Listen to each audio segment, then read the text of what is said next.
My husband said goodbye for his business trip and locked the front gate from the outside.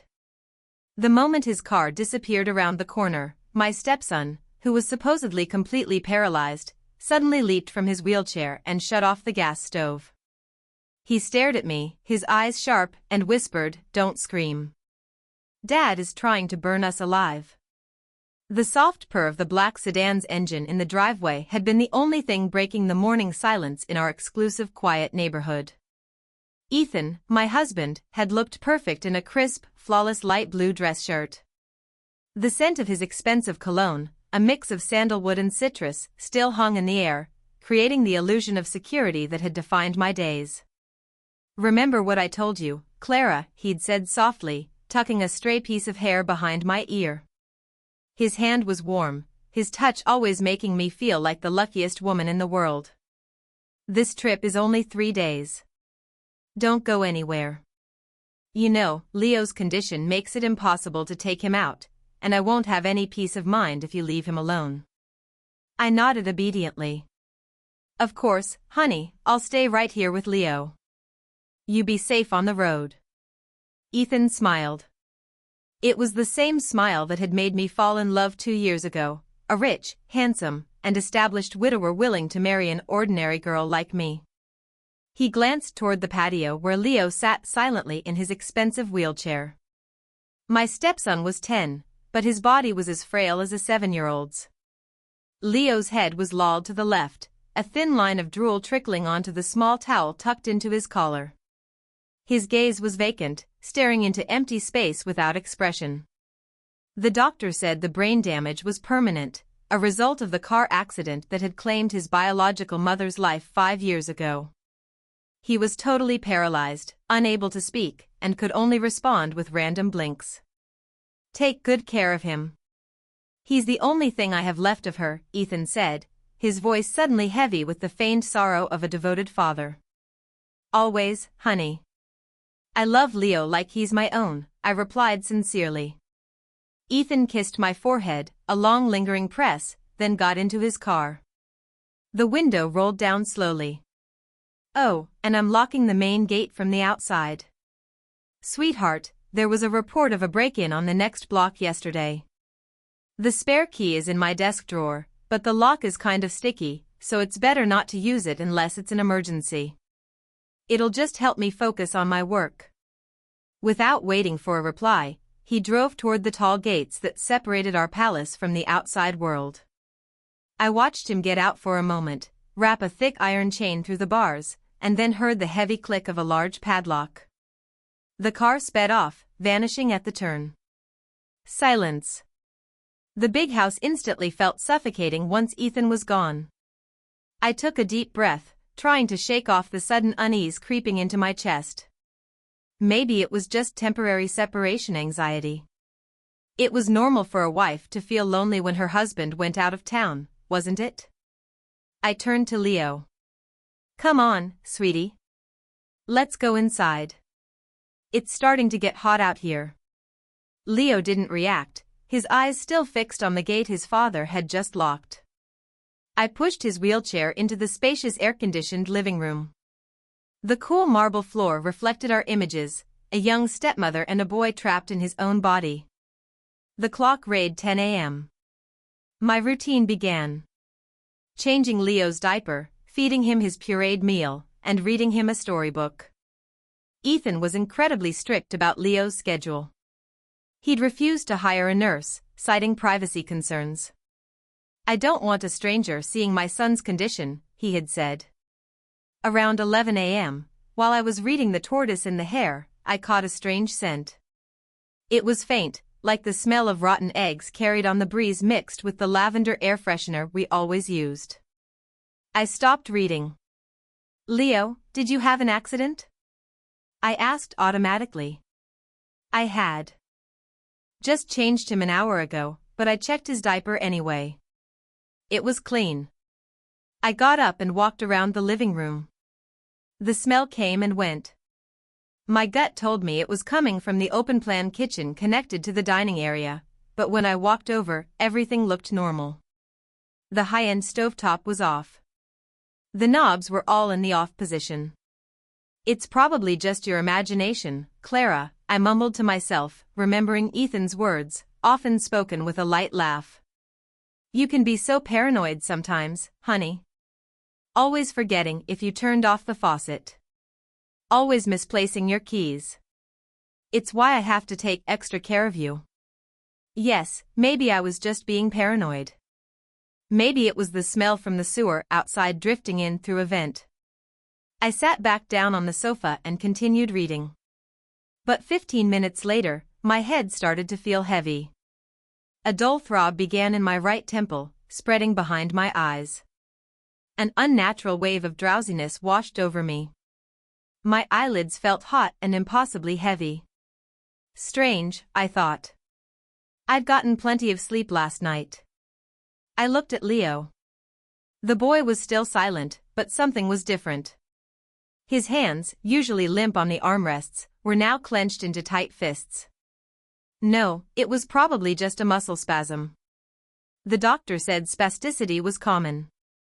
Mommy's going to get a drink, sweetie. I'm thirsty, I said to Leo, my own voice sounding hoarse in my ears. I forced myself to stand. The floor seemed to tilt. My vision swam with black spots. The smell wasn't faint anymore.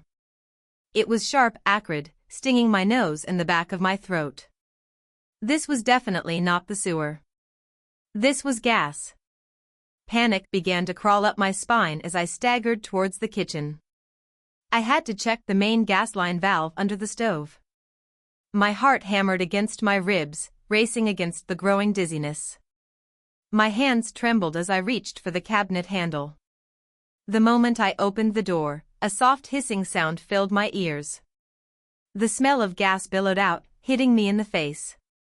The connection to the gas line looked crooked, as if it hadn't been properly tightened or had been deliberately loosened. Oh my God! I choked out. I tried to reach for the valve to turn it, to do anything to stop the deadly hiss, but my head was spinning violently. My body went limp, my legs turning to jelly. I slumped to the cold kitchen floor. The oxygen in my lungs felt like it was vanishing. Blackness crept in at the edges of my vision. In the fading moments of consciousness, I remembered Leo. Leo was still in the living room. I had to save Leo, but I couldn't even move a finger. I lay there helpless, waiting for death to come in the form of an explosion or suffocation. Just before my eyes closed completely, I heard the squeak of wheelchair tires. Then footsteps, not shuffling steps, but firm, quick, and steady steps. A shadow fell over me. Did Ethan come back? I forced my eyelids open a crack.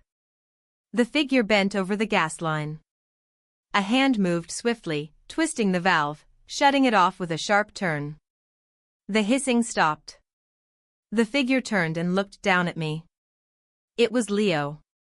The boy who was supposed to be completely paralyzed was now standing over me, looking at me with eyes that were cold, sharp, and intelligent. There was no drool, no lolling neck. His lips moved, whispering words that froze my blood colder than the marble floor I was lying on. Hold your breath, Mom. Dad didn't forget. He wants us dead today. Fresh air flooded my lungs, so harsh it sent me into a violent coughing fit that brought tears to my eyes. My chest ached as if it had been struck from the inside with a sledgehammer, but the pain was a sign I was still alive. I struggled to prop myself up on my trembling elbows. The scene before me was surreal. The large windows in the living room and kitchen were now wide open. A strong breeze blew through, clearing out the deadly gas that had nearly killed me minutes ago. And there he stood. The small boy I had carried to the bathroom and spoon-fed for 2 years was now standing on a dining chair. His small but nimble hands were turning a ceiling fan to its highest speed to circulate the air faster. His movements were deft, calculated, nothing like a child with motor neuron damage. Leo, I called out. My voice a raw whisper. He turned. The vacant stare and slack jaw I saw every day were gone. His face was serious. His brow furrowed as he looked at me with a maturity that was terrifying for a boy his age. He jumped down from the chair, landing perfectly, and walked briskly to the refrigerator. He grabbed a bottle of cold water, twisted off the cap, and knelt beside me. "Drink, Mom. Small sips. Don't chug it or you'll throw up," he commanded. His voice was firm, flat, and perfectly articulated. There was no slurring, no drooling. My hand shook as I took the bottle. I stared at him as if he were a ghost. Was the gas making me hallucinate? Was I already dead? And this was some strange afterlife? You can walk," I stammered after a sip of water. "Since when? How?" Leo didn't answer immediately. He stood up, walked to the stove, and came back holding the gas line connector he had fixed. "Focus on this first, Mom. Your questions about my legs can wait." "Our lives can't," he said coldly. He held the connector right in front of my face. "Look here." His small finger pointed to the metal clamp. "This clamp isn't loose because it's old. See the fresh scratches on the bolt? It was deliberately loosened with a flat screwdriver. And the rubber safety seal inside is gone." I squinted, still dizzy, trying to process his words. "You mean your father forgot to install it correctly?" Leo snorted, a cynical smile I'd never seen on his innocent face now clearly etched there. "Dad never forgets anything, Mom. He's a perfectionist architect.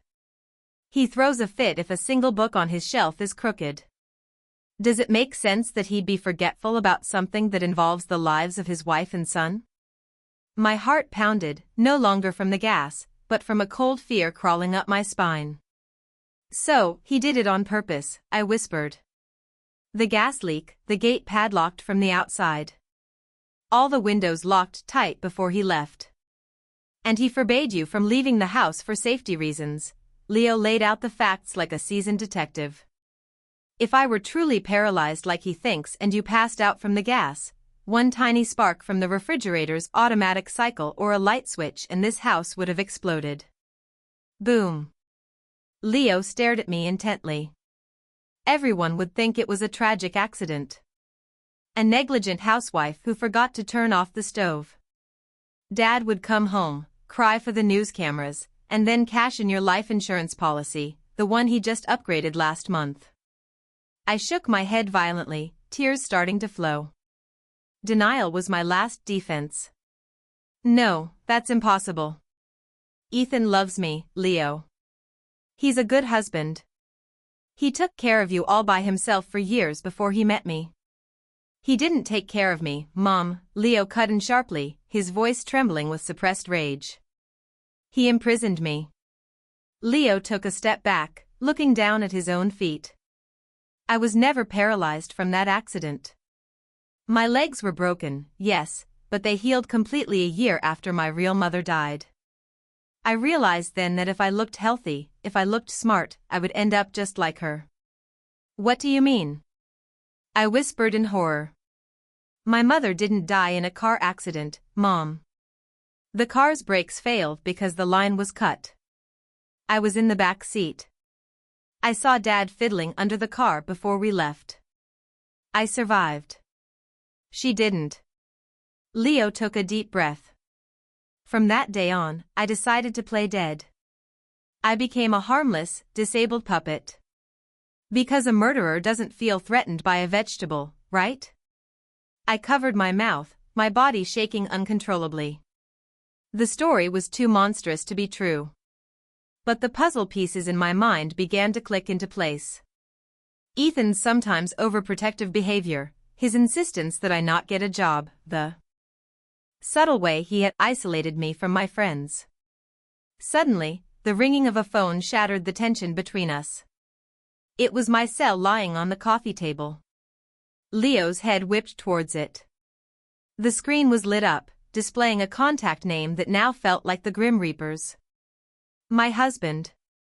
Leo's face went pale, but his eyes blazed with alertness. In a flash, he actually ran, to his wheelchair. He jumped in, slumped his back, tilted his head to the left, and let his jaw hang slack. In seconds, the cold, genius child was gone. Leo was once again a helpless, paralyzed boy. "Answer it, Mom," Leo hissed, his lips barely moving. The sound came from between his clenched teeth, incredibly quiet, yet full of command. "Answer it now. Don't cry. Don't shake. If he suspects for a second that we're okay, he'll turn around and finish us with his own hands." The phone continued to ring, demanding an answer. My hand reached for the sleek device. The screen flashed, counting down the seconds of my life. I looked at Leo. He blinked once. Our new secret code. I pressed the green icon, held the cold device to my ear, and tried to swallow the sob caught in my throat. "Hello, sweetheart." Ethan's baritone voice came through the line. So warm, so reassuring, and so deadly. "Is everything okay at home? You sound a little out of breath." My heart stopped at Ethan's question. His voice on the other end was so casual. But now, every inflection sounded like a blade measuring my neck. Leo was still in his wheelchair, head tilted, but his slightly open left eye stared at me sharply, sending a warning signal. "Don't mess this up." I just ran from the bathroom, honey," I lied. My brain scrambling for a plausible reason. "I thought I heard a glass break. Turns out the neighbor's cat got in through the kitchen window." A short silence on the other end. I could hear Ethan's held breath. Did he believe me? "A cat?" he asked, his tone dropping slightly. It sounded disappointed, but I thought I locked all the windows. "How could a cat get in?" "Did you open a window, Clara?" It was a trap. If I said I opened the window, he'd know the gas had aired out. If I said it was closed, he'd wonder why I wasn't dead. "The latch must have been loose, honey." "The wind probably blew it open a little," I answered quickly, trying to sound like the naive Clara he knew. "But I closed it again." "Don't worry." "Oh, I see," he replied slowly. "Well, you should get some rest and don't forget to check the stove." "Okay. I have a bad feeling. Maybe a leak or something. You know, your sense of smell isn't great when you have allergies." Gaslighting. He was planting his alibi. If the police found my charred remains, he would testify that he had warned me over the phone, but I had been the negligent one. "Yes, honey. Everything's fine. You just focus on your work," I said, my lips trembling as I held back a wave of nausea. "I love you, Clara." "Love you, too, Ethan." The call disconnected. The phone slipped from my grasp, thudding onto the thick carpet. My legs gave out. I sank to the floor, hugged my knees, and my tears finally broke free, silent and scalding. "Stop crying, Mom." Leo's firm voice cut through my despair. He straightened his head, wiping the fake drool from his chin with the back of his hand. He wheeled himself closer and patted my shoulder gently. "He's disappointed." "You're still alive," Leo stated flatly. That tone in his voice was the sound of a man whose plan just failed. I angrily shrugged his hand off my shoulder. The shock had made my emotions volatile. "Stop it, Leo. Don't talk about your father like that. Maybe the connector was just old. Maybe you misunderstood what happened to your mother. Ethan is a gentleman, Leo. He rescued me from a poor family. He gave me everything. He rescued you because you're an orphan with no close relatives who would ask questions if you died suddenly," Leo snapped. The little boy's voice boomed in the large living room, silencing my sobs. Leo looked at me with an expression of profound exhaustion. "Why do you think he discouraged you from making friends with the neighbors? Why didn't he like you joining that book club? Why did he fire all the house staff a month before he married you?" I was speechless. All those questions had answers Ethan had always given me. I want us to have our privacy, sweetheart. I just want to enjoy our time together. At the time, it sounded romantic. Now, it sounded like a prison sentence. You're still in denial. Leo reached into the pocket of his shorts, a pocket I thought only held a handkerchief, and pulled out a tiny black object. It was a mini digital voice recorder. All this time, while Dad thought I was just a useless lump in a wheelchair, he felt free to make any phone call he wanted in front of me, Leo said, pressing the play button. Ethan's voice, clear as day, came from the small device. It seemed to have been recorded a few days ago. Yes, Mr. Henderson. The insurance policy is active. Good. A total of $5 million for a death resulting from a domestic accident. Okay. I'll make sure everything is taken care of next week. I need that cash and I need it fast to cover my Vegas debts. My wife. She's easy. She's a gullible fool. My world collapsed. The ceiling of this luxurious house felt like it was crashing down on me. The word fool, spoken with such a dismissive, condescending tone, followed by the same light chuckle I heard when we watched comedies on TV. The husband I adored, the man I saw as my savior, was nothing but a monster drowning in gambling debt. I felt sick. My stomach churned, not from the lingering gas, but from the brutal reality that had just slammed into me. He called me a fool, I whispered, numb. He's wrong, Leo cut in quickly. He grabbed my hand, his small hand surprisingly rough, probably from years of secretly practicing with his wheelchair. You're not a fool, Mom. You're just too good. And evil people always take advantage of good people. Leo glanced at the wall clock. We have a new problem. He's suspicious about why you weren't poisoned. He's definitely going to be watching us. Watching? How? He's on the highway? I asked, still trying to piece my sanity back together. Leo pointed to a corner of the room. Just above a tall crystal display cabinet. Nestled among a lush arrangement of artificial flowers was a tiny gleaming dot reflecting the light. A spy camera, Leo hissed. He installed it last week. Said it was a motion sensor for the alarm. He lied. It's a camera connected directly to his phone. My blood ran cold.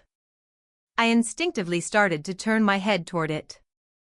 Don't look at it, Leo exclaimed under his breath.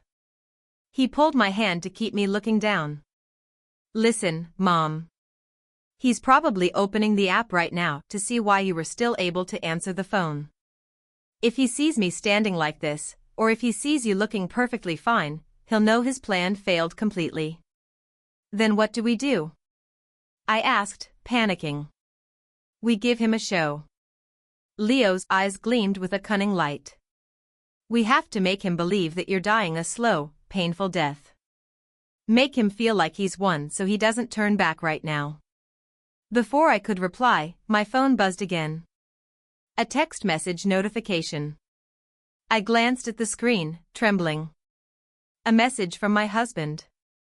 Honey, I checked the camera feed, but the living room is dark. Is the power out? Try turning on a lamp. I want to check on Leo. Leo read the message over my shoulder, his face tensed. He's testing us, Leo whispered. The power isn't out. He turned off the camera's infrared remotely to make the screen dark, trying to bait you into moving in front of it. Leo looked up at me.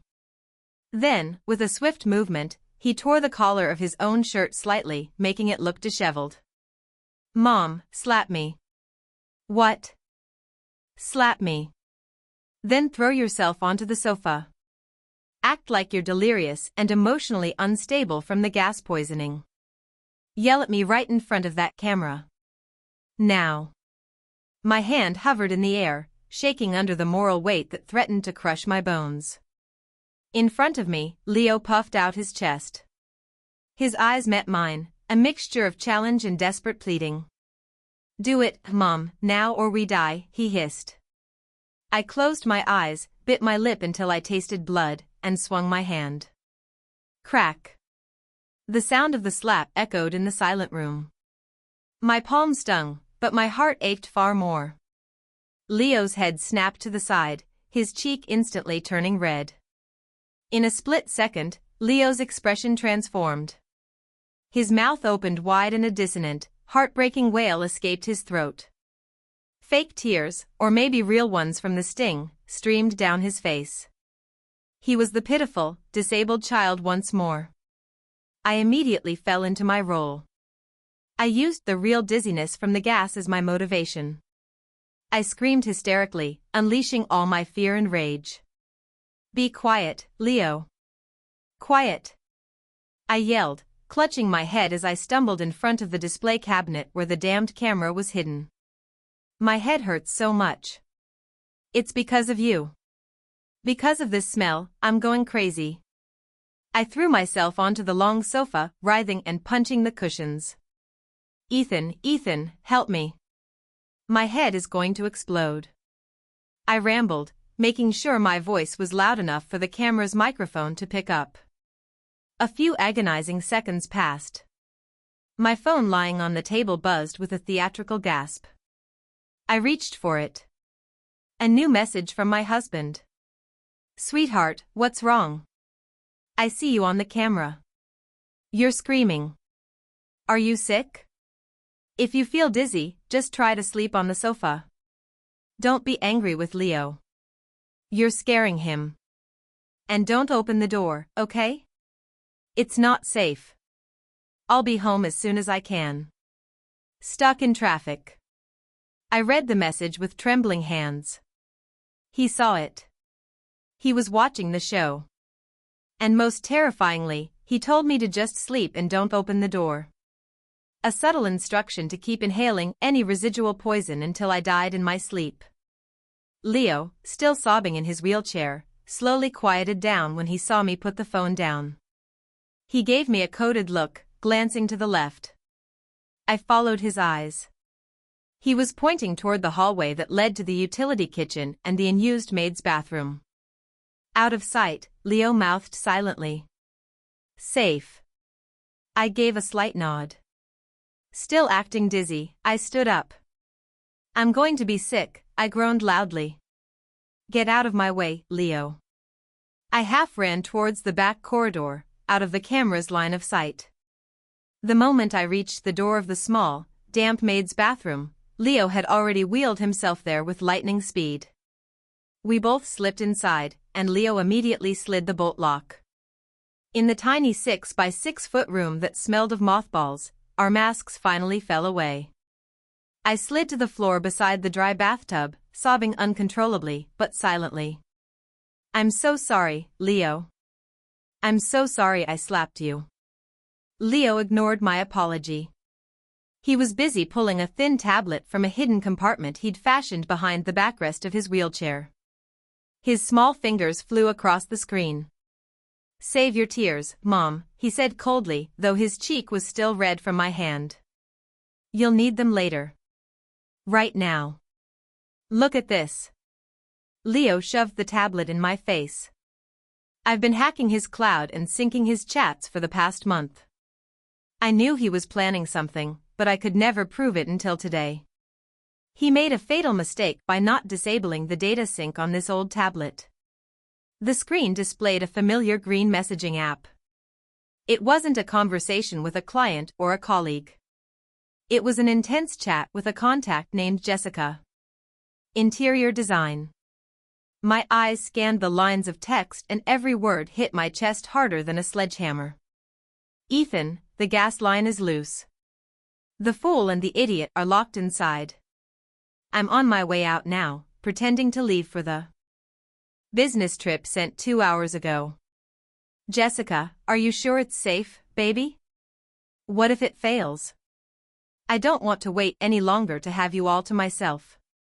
I already booked our tickets to Paris for next week. Ethan, relax, sweetheart. Clara is naive. She won't suspect a thing. Even if she doesn't die from the gas, she'll pass out and accidentally knock over that aromatherapy candle I lit on the end table. The house will go up in smoke. We cash the insurance. Get married in Europe. Goodbye poverty. Jessica. Haha. You're so bad. But I love it. Love you. My future rich husband. Ethan. Love you more. Just be patient. We should be getting a news alert about a house fire in an hour or so. Below the conversation was a photo Jessica had just sent. A picture of a pregnancy test with 2 pink lines. Jessica, a little bonus for you. Junior is on the way. The world went dark. My love, my devotion for 2 years, my sincerity in caring for his son, all of it repaid with a murder plot so vile. He didn't just want to kill me for money. He wanted to kill me to replace me with another woman and their new child. And he called Leo, his own son, the idiot. The tightness in my chest was no longer sadness. It transformed into something else, something hot, burning, and sharp. I stared at the screen, searing every despicable word into my memory. My tears stopped. My ragged breathing became calm, but heavy and deep. Mom, Leo called softly, perhaps frightened by my sudden rigid expression. I turned to look at my stepson. The gentle, compliant Clara was gone. The timid, obedient Clara was gone. Leo. My voice was low, vibrating not with fear, but with a newly born vengeance. Can this tablet record our faces right now? Leo nodded, confused. Yes. Why? Record me, I commanded. I wiped the last tears from my cheeks. We are not dying today, and we are not running. I clenched my fists until my nails dug into my palms. He wants to see this house burn. Fine. We'll give him a fire he'll never forget. Stepping out of that small bathroom felt like walking back onto a battlefield without armor. The smell of gas had mostly dissipated, but the foul stench of betrayal now filled every corner of the house. Remember, Mom, Leo whispered, tugging on my sleeve. You're not strong, Clara. You're gas-poisoned, dizzy, semi-conscious. Let your eyes glaze over. Don't focus on the camera. I nodded weakly. My legs carried me unsteadily to the living room sofa, our stage. I messed up my hair, letting a few strands stick to my clammy forehead. My face was already pale without any effort. Knowing my husband wanted me dead had drained the blood from my cheeks. I had just collapsed onto the sofa when the phone on the table vibrated. A special ringtone that once made my heart flutter now sounded like a death siren. A video call from my husband. He's calling, I hissed in panic. Answer, Leo commanded. He quickly positioned his wheelchair slightly behind me, returning to his broken doll mode. My hand trembled as I pressed the green camera icon. Ethan's face appeared on the 6-inch screen. He was in his car, the highway blurring past behind him. His face, my God, that face was still so handsome, adorned with a look of concern so convincing that if I hadn't read his monstrous texts, I would have melted at his worried expression. Oh my God, sweetheart, you look so pale, he exclaimed as soon as he saw me. His voice was panicked, but my newly opened eyes caught the flicker of anticipation in his. I swallowed the bitter taste in my mouth. Ethan, I whimpered, letting my voice crack. I don't feel good. I'm so dizzy. My stomach feels sick. What's wrong? Do you still smell the gas? He asked quickly. The smell? It's just spinning in my head, I answered softly, closing my eyes as if I couldn't bear to look at the screen. I just want to sleep. I feel so sleepy. The corner of Ethan's mouth twitched. A tiny smile, almost imperceptible, but I saw it. He was happy. He thought sleepy meant hypoxia, the fatal lack of oxygen before death. Okay, sweetheart. Don't force yourself to stay up, he cooed, his voice as smooth as silk. Maybe you just need a long rest. Just sleep there on the sofa. Okay, don't go anywhere. You'll feel better when you wake up. A long rest. He was lulling me to my eternal sleep. But Leo, I angled the phone slightly, showing Leo slumped over, his eyes wide and vacant, his mouth slightly agape. Leo hasn't had his lunch. Shoo. It's okay, Ethan cut in, his voice slightly impatient. Leo is strong. He can fast for a little while. You're the priority right now. You sleep, honey. For me, just rest. A tear rolled down my cheek. It wasn't an act. It was a tear of anguish for the man who had promised to love me till death do us part, now coaxing me towards that very end for his pregnant mistress. Okay, Ethan, I'll sleep, I whispered in surrender. Good girl. I love you. Sweet dreams, Clara, he said his final farewell. The call ended. The moment the screen went dark, my defenses crumbled. I threw the phone onto a cushion and ran to the kitchen sink, vomiting up nothing but bitter bile. My body shook violently. I felt disgusted, filthy to have ever been touched by the hands that planned this. A dark depression enveloped me. I was alone in this big house, trapped with a small child against a monster who held all the keys. What if our plan failed? What if he had a backup plan? What if tonight was my last night on Earth? I slid to the kitchen floor, hugging my knees. Sobs of despair starting to escape my throat. Stop feeling sorry for yourself. Leo's voice was back. This time it wasn't commanding, just cold and pragmatic. His wheelchair squeaked as he approached. You can cry later when he's rotting in a prison cell. Now get up. I looked up at him with swollen eyes. I'm scared, Leo. He's my husband. How could he do this? Because he's a monster, Leo answered simply. He was already busy with his tablet, his small fingers swiping quickly across the screen. I'm tracking his car's GPS through the built-in navigation system. He should be heading farther out on the interstate by now. I struggled to my feet, wiping my mouth with a paper towel. He believed me, right? He told me to sleep. Suddenly, Leo's fingers froze on the screen. His eyes widened. His calm expression replaced by one of tense, pale shock. Leo, what is it? I asked, sensing the sudden shift in the room's atmosphere. Leo swallowed hard. He held up the tablet, showing me a digital map with a single blinking red dot. Mom. His voice trembled for the first time. It's Dad's car. I squinted. So, he's far away, right? No, Leo shook his head slowly, his eyes filled with horror. He just took the nearest exit. And now he's turning around. He's coming back here. My heart skipped a beat. He knows. Leo whispered. Something was wrong with your acting. Or maybe he noticed the back window was slightly ajar in the video. He's not on a business trip anymore. Leo looked at the wall clock, then at me. He'll be here in 20 minutes. And when he gets home and finds us alive with no fire, he won't use gas again. He'll finish the job himself. 20 minutes, I choked out. Adrenaline surged through my veins. We have to run, Leo. We have to get out of here now. We can climb the back fence. Scream for security. It's useless, Imam, Leo snapped, pulling me back from my blind panic. The nearest security post is half a mile away. The back fence is 10 feet high with barbed wire. And the front gate, you forgot. He chained it shut. We're trapped. I ran to the front window, peeking through the blinds. The iron chain was coiled around the heavy black gate like a snake. We were mice in a trap, waiting for the predator to return.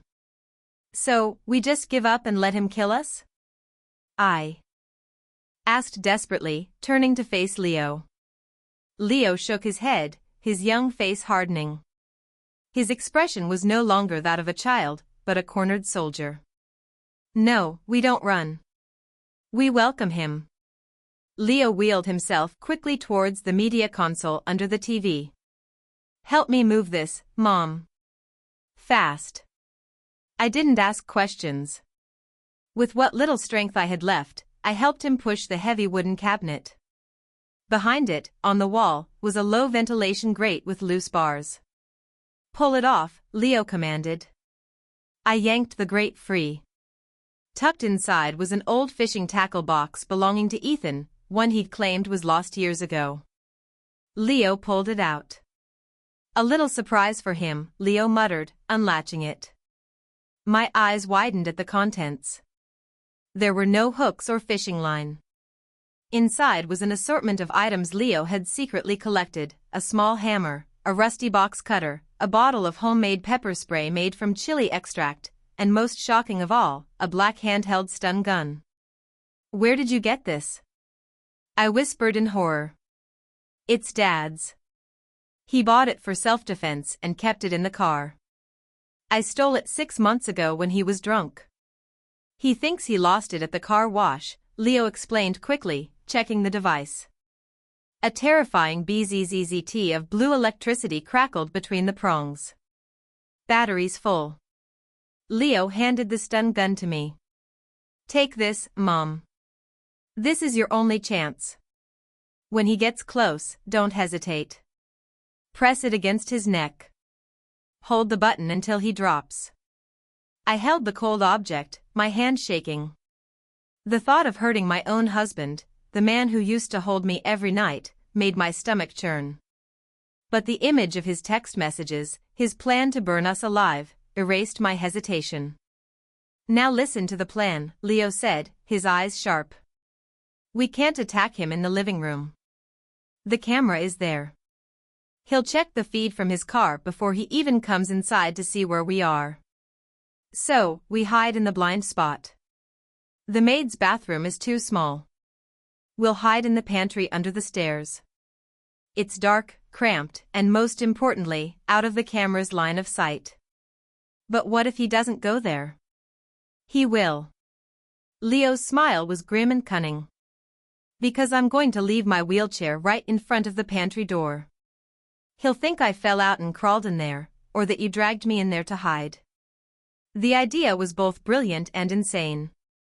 We moved fast, like a special ops team. We tidied the living room just enough to look normal. Leo hopped out of his wheelchair. Together, we pushed the empty chair until it tipped over in front of the slightly ajar pantry door, creating the illusion of a struggle. Then Leo and I slipped into the darkness of the pantry. We crouched behind the kitchen island among stacks of canned goods. My breath came in ragged gasps. Leo grabbed my hand, his palm cold and clammy. 5 minutes passed in silence. 10 minutes. Only the ticking of the wall clock sounding like a time bomb. 15 minutes. We heard the sound of tires crunching on the gravel driveway. My heart felt like it would leap out of my throat. He was here. The car engine died. A moment of silence, then the clanking of metal, the sound of the gate chain being unlocked. He didn't honk. He didn't call my name. He came in silence like a thief in his own home. The front door opened slowly, footsteps on the marble floor. Tap tap tap. The sound of his expensive dress shoes, which I used to love hearing when he came home from work, now sounded like the steps of an executioner. Clara, he called out, his voice flat and cold. There was none of the concern from the phone call. No answer. The house was dead quiet. Leo, he called again. He stepped further inside. From a narrow gap under the island, I could see the shadow of his legs moving towards the living room. He paused, probably looking around, checking for any signs of life. Damn it, he muttered. The smell is gone. He realized the windows had been opened. His shadow moved again. He walked towards the overturned wheelchair in front of our hiding spot. He stopped right in front of the pantry door. We were separated by a thin half-open door and the kitchen island. I gripped the stun gun with all my might, cold sweat trickling down my temples. "Playing hide-and-seek, are we?" He chuckled, a dry, emotionless sound. "Come on out, Clara. I know you're not dead yet."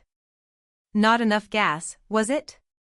Suddenly, a heavy metal object clattered onto the marble floor. Clang. I peeked out. In his right hand, Ethan wasn't holding his briefcase. He was holding a long, gleaming tire iron. He didn't come to help. He came to make sure there were no witnesses left. Ethan stepped forward, kicking Leo's wheelchair aside. It crashed against the wall. "Useless, crippled brat," he snarled as he entered the kitchen area. "Come on out. Daddy's got some permanent sleeping pills for you." He was 2 steps away from us now, his back to us as he checked the cabinets across the room. Leo jabbed me hard in the ribs. Now. I took a deep breath, gathering every last ounce of courage of a betrayed wife and a protective mother. I rose from my hiding spot, the stun gun in my right hand, crackling to life with a sharp bzzzt. "I'm right here, Ethan," I yelled. Ethan spun around, his eyes wide with shock. The tire iron in his hand came up, but before he could swing it, I lunged forward.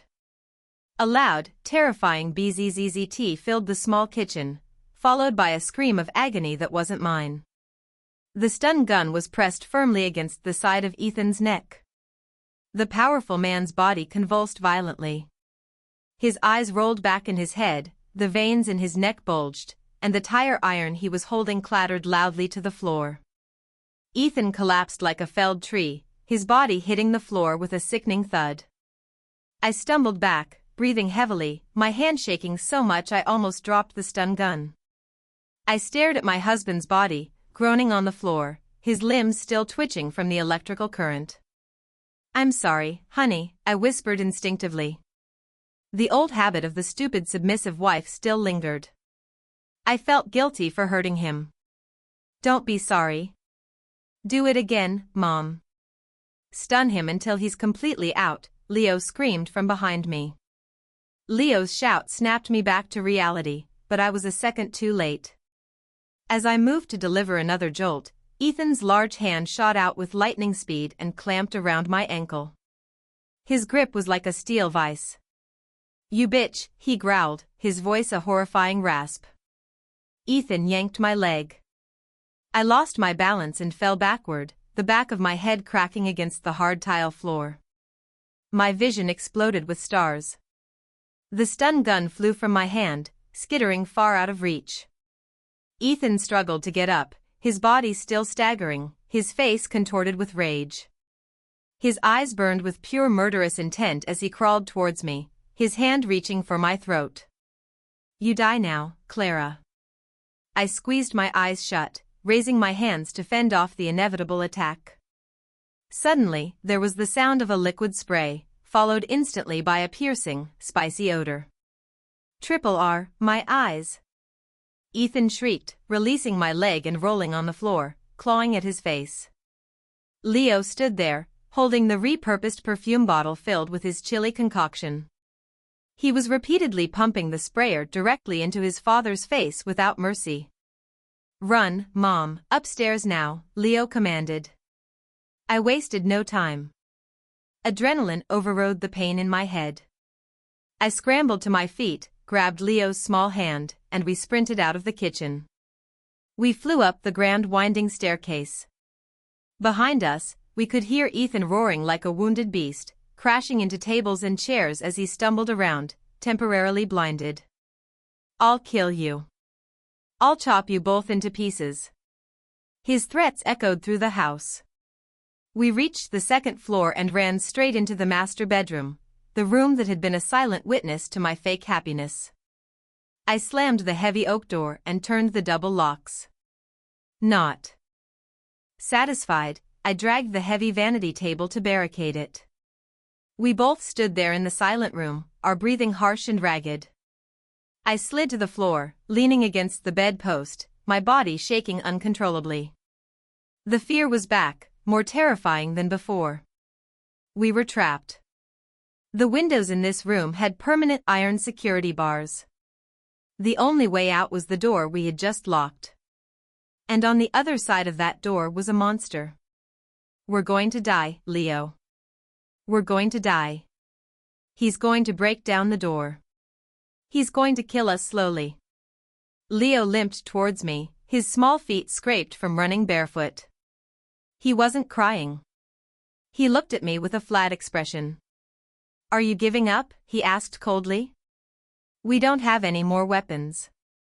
The stun gun is downstairs, I sobbed. Leo took a deep breath and did something that stunned me. He slapped my cheek. It wasn't hard, but it was enough to shock me out of my hysterics. Look at me, Mom. Leo snapped. Look at me. I looked into the 10-year-old's eyes that held years of vengeance for his mother's death. The whimpering Clara you were needs to be dead and gone. If you're still that weak woman hoping for pity, then we both will die tonight. Dad won't stop. He saw my legs. He knows you know his plan. There's no going back. Leo pointed at the barricaded door. That is not your husband anymore. That is a stranger who wants your money. That is the man who called you a gullible fool to his mistress. Are you going to let him be right? Are you going to let him burn you like trash? His words ignited something inside me. The cold fear slowly turned into a hot blazing fire. The image of the text messages between Ethan and Jessica flashed in my mind. Clara is naive. She's a gullible fool. I slowly stood up, wiping my tears away with the back of my hand. A final harsh gesture. I walked to the large mirror on the wardrobe. I saw my reflection. Messy hair, a bruise forming on my forehead, my shirt torn at the shoulder, but my eyes. My eyes were no longer soft. I was not the orphan Clara, desperate for affection. I was not the obedient wife who could be fooled with sweet words and false promises. I turned to face Leo. You're right. The old Clara died from a gas leak. I walked to the small wall safe hidden behind a landscape painting. Leo, do you remember the code? Your father's wedding anniversary with your real mother? I asked flatly. Leo nodded, confused. Yeah. 1508, why? Ethan is sentimental about the past. Even though he's evil, he never changed this password because he's too lazy to memorize a new one, I said, dialing the combination. Beep beep beep beep. Click. The safe door swung open. Inside lay an old revolver, a relic from Ethan's antique collecting grandfather, along with a box of bullets. Ethan kept it for emergencies, but was terrified to use it himself. I picked up the cold, heavy piece of metal. My hands were steady now. He wants a war, I muttered, checking the cylinder. It was fully loaded. We'll give him one. But just as I felt a sliver of power holding the weapon, I smelled something familiar. Smoke. Not cigarette smoke, but the smell of burning wood and fabric. Leo ran to the crack under the door. Thin wisps of gray smoke were starting to seep in. Mom. Leo's voice was choked. He's not breaking down the door. He's setting the stairs on fire. He's burning the first floor. We heard Ethan's voice from downstairs, a crazed laugh punctuated by coughing. Come out or get baked. Your choice, you little rats. A wave of heat began to radiate up through the floorboards. We were trapped on the second floor of a burning house with a psychopath waiting at the only exit. I looked at the gun in my hand, then at Leo, then at the barred window. Leo, I said calmly, get the thick comforter from the closet. Soak it in the bathroom now. What's the plan, Mom? I cocked the revolver. We are not going to burn to death. We're going to break through that fire. And if he gets in our way, I stared at the door, which was now warm to the touch, I'm going to blow his head off. Heat. That was the only word to describe the master bedroom now. The air wasn't oxygen anymore. It was a searing vapor that roasted the skin. The thick oak door was hot to the touch, a sign that the flames on the other side were clawing their way in. Leo emerged from the bathroom, soaking wet. He was dragging the heavy, waterlogged comforter, which was now twice its normal weight and leaving a trail of water on the floor. "Use this, Mom," Leo said, his voice void of panic, only sharp focus. He draped the heavy wet blanket over my head and shoulders. "Cover your nose. Don't breathe the smoke. Stay low. Clean air is near the floor." I nodded, gripping the revolver tightly. The cold steel was a stark contrast to my sweaty palm. I had never fired a gun in my life. "Leo," I called before we moved. I knelt to his level. "If I fail, if I can't pull the trigger, you run. Don't worry about me." Leo looked at me, his small, wet hands cupping my face. "You won't fail. Picture his face when he called you a fool. Picture his face when he loosened that gas line. You're not pulling the trigger to kill. You're pulling it to live." I took a deep breath, filling my lungs with what little oxygen was left, and gave him a firm nod. We moved to the door. I shoved the vanity aside. On Leo's count of 3, I turned the lock and pushed the handle. Whoosh! Thick black smoke poured in like a monster unleashed. My eyes burned instantly. My vision blurred. I started to cough but suppressed it by pressing the wet fabric to my face. "Down," Leo choked out. We dropped to the floor and crawled out of the room. The second-floor hallway was a small pocket of hell. The expensive runner carpet near the stairs was on fire. The flames licking up the wallpaper. The sounds of cracking wood and shattering glass were everywhere. But the scariest thing wasn't the fire. It was the silence from downstairs. Ethan wasn't screaming anymore. He was waiting, a patient hunter, waiting for his prey to be smoked out of its hole. We crawled slowly towards the railing overlooking the living room. The first floor was filled with gray smoke, but the fire was concentrated around the base of the staircase and the kitchen. I peeked through the balusters. My heart hammered in my ears, louder than the roar of the fire. There, at the bottom of the stairs, Ethan stood amidst the smoke. He wasn't holding the tire iron anymore. Now in his right hand, he held a large butcher knife from the premium knife block I'd given him for his birthday. He stood perfectly still, his eyes fixed on the top of the stairs, waiting for our silhouettes to appear. He coughed, rubbing his red, swollen eyes from the pepper spray, but he didn't move. He was blocking the only way out. "He's downstairs," I whispered to Leo. "He has a knife. We can't go down the stairs. He has the reach advantage. If you miss your shot, he'll be on us before you can fire again," Leo whispered back. "Then where do we go?" "The other windows are barred, too." Leo scanned our surroundings. His eyes landed on the massive crystal chandelier hanging over the foyer right behind where Ethan was standing. The chandelier's chain was anchored to a beam in the second-floor ceiling, and the access point was hidden inside a small utility closet in the hallway. A silent move. "Mom," Leo whispered, a grim light in his eyes. "We don't have to go down to fight him." We dropped the ceiling on his head. I followed his gaze. The closet was only a few feet away, but it was locked. "The key is on his keychain." "No, it's not," Leo said. He pulled a small bent piece of wire from his pocket. "I learned how to pick every lock in this house when I was 8. Without waiting for me, Leo crawled to the small closet. The smoke was getting thicker. My lungs burned. I aimed the gun downwards, keeping a bead on.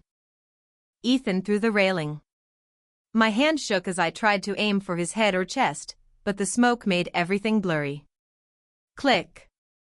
The closet door opened. Inside, we could see the base of the massive iron chain holding the 100-pound chandelier.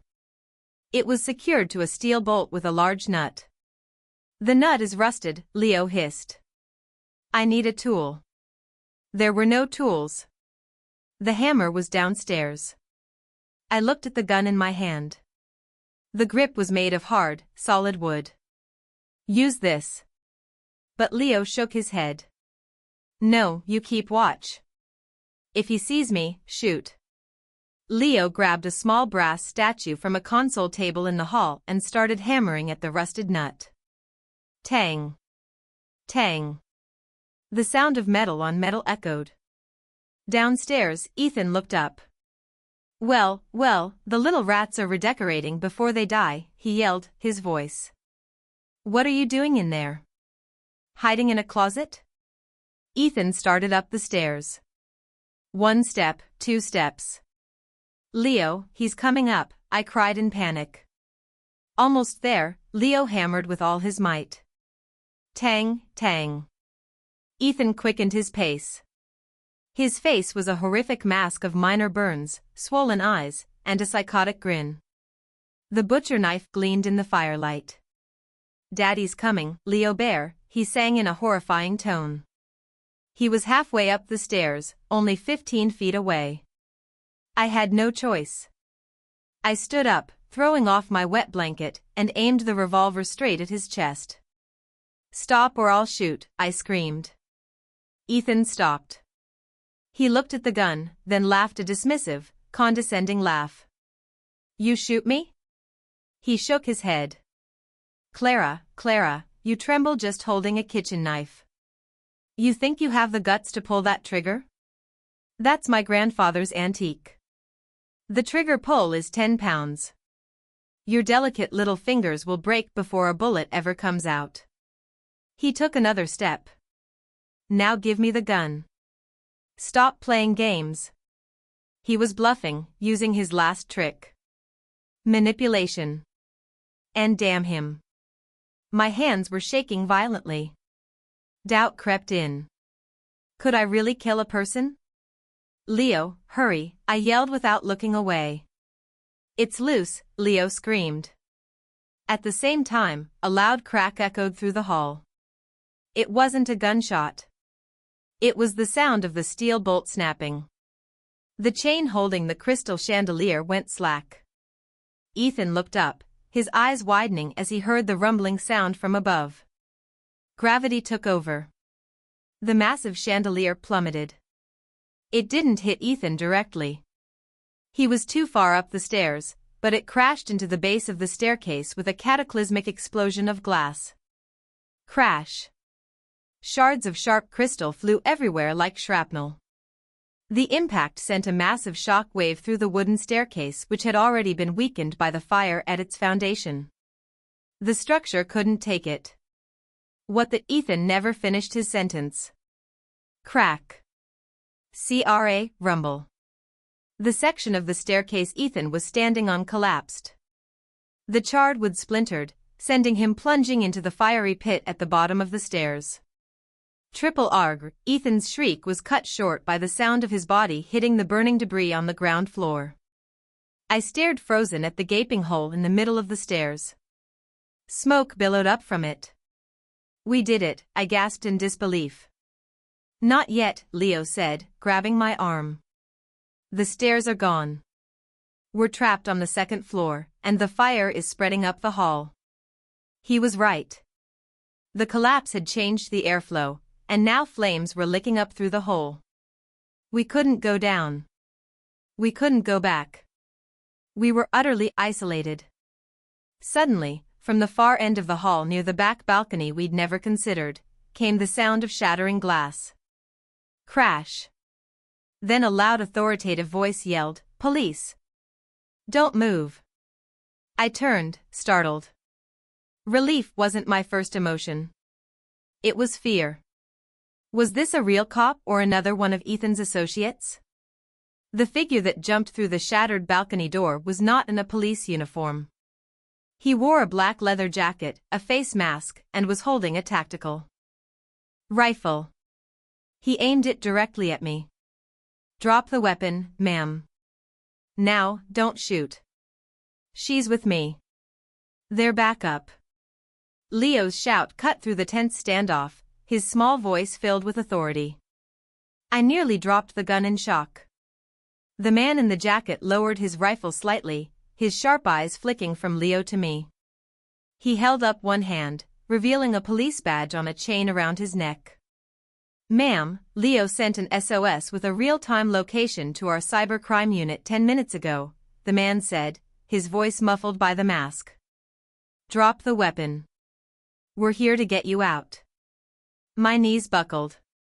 The wave of relief was so overwhelming it almost made me pass out. The antique revolver fell from my hand, thudding onto the hot floorboards. "This way now. The ceiling is about to collapse," the officer commanded. He grabbed Leo, hoisting him up with one arm, and pulled me along with the other. We scrambled out onto the wide back balcony. The cold night air hit my face, a welcome shock after the inferno inside. Below us, our yard was a sea of flashing red and blue lights. Fire trucks, police cars, and ambulances filled the lawn. The wail of sirens mixed with the roar of the fire. "Down the emergency ladder," the officer ordered, pointing to a foldable ladder the fire department had already set up. With my remaining strength, I climbed down the metal rungs. My legs were shaky, but survival instinct kept me moving. The moment my feet touched the cool, damp grass, paramedics rushed over, wrapping me and Leo in orange thermal blankets. "Are you injured, ma'am?" a nurse asked, checking the bruise on my forehead. I just shook my head, my eyes glued to the front of my burning home. My dream house, my prison, was being consumed by flames. A crowd of neighbors had gathered behind the yellow police tape, their faces a mixture of shock and horror. "It's Mrs. Miller. She's safe. Oh my God, what a fire. Where's her husband? Where's Mr. Miller?" That question was answered in the most horrifying way possible. From the flaming maw of the front door, a figure staggered out. It crawled at first, then forced itself to stand, dragging one leg. Ethan's expensive clothes were charred rags clinging to his skin. The handsome face he was so proud of was now a blistered, blackened mess. He looked like a zombie rising from the grave. It was Ethan. He had survived the fall, but not without a price. "Clara." His scream wasn't one of pain, but of pure terrifying rage. He saw me standing by the ambulance. A mad surge of adrenaline made him ignore his injuries and the dozens of police officers surrounding him. He lurched towards me. In his hand, he still gripped the butcher knife, its blade now black with soot. "Freeze! Drop the weapon!" A dozen officers yelled in unison, aiming their guns at him. Ethan didn't care. His red, swollen eyes were locked on me. "You ruined everything. My insurance, my life. You cursed woman," he roared for all to hear. "You were supposed to die quietly. You were supposed to burn with that crippled brat." The neighbors gasped. The scene descended into chaos. Leo, who was sitting on the bumper of the ambulance, suddenly jumped down. He was no longer faking it. He walked, head held high, right through the line of police and stood in front of me, spreading his small arms to protect me. Ethan stopped dead in his tracks, frozen by the sight. His jaw dropped. The knife wavered in his hand.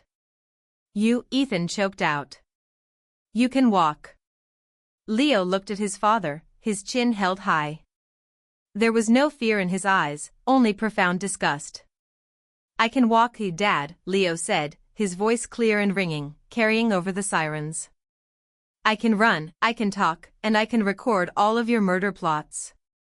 Leo held up his tablet. Its screen was bright, wirelessly connected to the speakers of the cybercrime unit's van parked nearby. A trick Leo must have coordinated in his SOS message. The recording of Ethan and Jessica's conversation boomed across the entire neighborhood. "Clara is naive. She won't suspect a thing, even if she doesn't die from the gas. We cash the insurance, get married in Europe. Goodbye poverty." Everyone fell silent. A chilling hush fell over the yard. The neighbors' faces turned from sympathy to revulsion. Ethan stumbled back, his face ashen beneath the burns. His secret was laid bare for the world to see. He wasn't a respected architect anymore. He was a monster. He looked at me, his eyes pleading for the first time. "Clara, honey, that was just a joke." I stepped past Leo and looked directly into the eyes of the man I once loved. "Don't call me honey," I said, my voice quiet but as sharp as a blade. "The fool you married died in that fire. The woman standing here is the witness who will make sure you rot in prison for the rest of your life." "No, no," Ethan screamed. He raised the knife one last time, lunging for a final suicidal attack. Bang! A police warning shot fired into the air, but it was drowned out by a much larger explosion. Boom! The main gas line in the kitchen, the source of it all, finally succumbed to the heat. A massive explosion rocked the back of the house. The shock wave slammed into Ethan's back, throwing him face down into the mud at a police officer's feet. The remaining windows shattered. The roof collapsed in on itself, sending a pillar of fire shooting into the night sky. The house was gone. Ethan was apprehended, a police boot on his back as cold steel handcuffs were snapped onto his blistered wrists. I stood and watched as my husband was dragged away like an animal.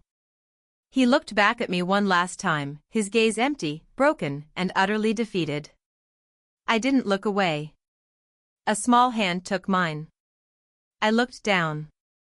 Leo was giving me a small, tired smile. The first genuine smile I had ever seen on his face. "It's over, Mom," he whispered. I hugged his small body tightly under a rain of ash. "Yes, sweetie. It's over." But as my eyes scanned the crowd, my gaze locked onto a red sedan parked down the street. The window was slightly open. I could just make out a woman in sunglasses staring at us, her face tense, one hand resting on her pregnant belly. Jessica. She saw everything. When our eyes met, she quickly rolled up the window and sped away. I narrowed my eyes. Ethan's karma had been delivered, but for her, our business wasn't finished. 6 months later, the sound of the judge's gavel was the most beautiful music I had ever heard. Finds the defendant, Ethan Miller, guilty on all counts of attempted murder, insurance fraud, and arson. This court sentences him to life in prison without the possibility of parole. The courtroom erupted. Camera flashes went off like lightning, all aimed at the man slumped in the defendant's chair. Ethan no longer looked like the handsome prince who had charmed me. The right side of his face was a permanent landscape of red scarred tissue and eternal souvenir from the fire he started. He now walked with a permanent limp from the fall. The painful irony was not lost on me. He had faked his son's paralysis, and now God had given him a real disability. He turned his head slowly, his dull, defeated eyes meeting mine. I held his gaze, not with hatred, but with a cold emptiness. He was just a stranger now. Beside me, Leo sat tall in a sharp little suit. His feet were planted firmly on the floor. He squeezed my hand as the bailiffs began to lead his father away. As he passed us, Ethan paused. "Clara," his voice was a broken rasp. "Take care of Leo." I offered a tiny, merciless smile. "I was always going to. I'm his mother. His real mother, not just some fool you married." Ethan bowed his head as he was pulled away towards the hell he had built for himself.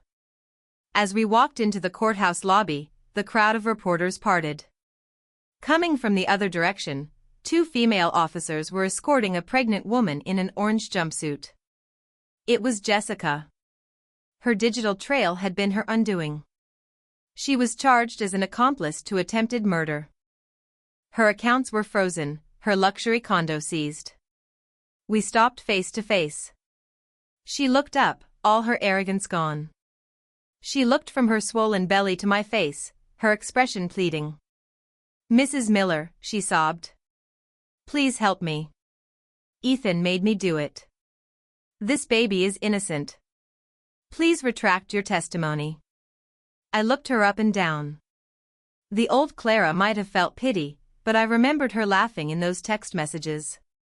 I remembered her waiting for the news of my death. I leaned in close, whispering so only she could hear. The baby is innocent, Jessica, but its mother is a greedy monster. Enjoy your pregnancy in prison. And don't worry, karma never gets the wrong address. Your ticket to Paris may have expired, but I'm sure there's a permanent seat for you on a prison bus.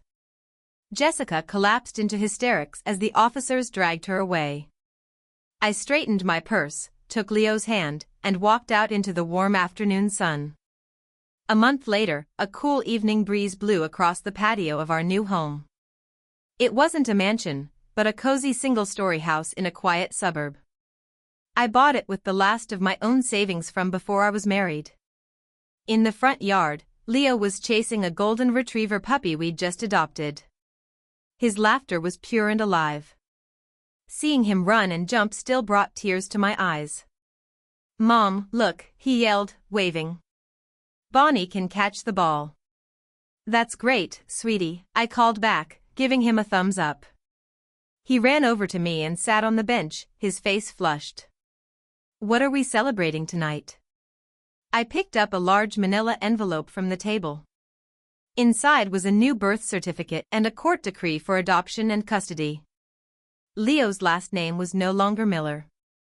He now had a new name we'd chosen together, my name. "This," I said, showing him the paper. "As of today, you are officially and legally my son. No step, no other guardians, just us." Leo read his new name. His lip trembled. The boy genius who could hack security systems and build weapons was suddenly just a little boy. He threw his arms around me, hugging me so tight I could barely breathe. "Thank you, Mom." He sobbed into my shoulder. "Thank you for not dying that day." I stroked his hair. "I should be thanking you, sweetie," I whispered. "You're the one who saved me. You woke me up." My phone on the table buzzed. A news alert. Inmate Ethan Miller found dead in cell. Apparent suicide. I stared at the headline. Leo saw my expression and read the screen. Silence. I took a long breath, then slowly turned the phone face down. No tears, no sadness, just the final closing of a very dark book. "Come on inside, Leo," I said, standing and holding out my hand. "Bonnie's hungry and I'm making your favorite chicken soup. Don't forget to lock the gate." Leo looked at me then broke into a wide smile. He took my hand. "You got it, Mom. And I promise there will be no more broken locks in this house." We walked into our warm, bright home, closing the door on a dark past and stepping into a new life that was truly finally ours.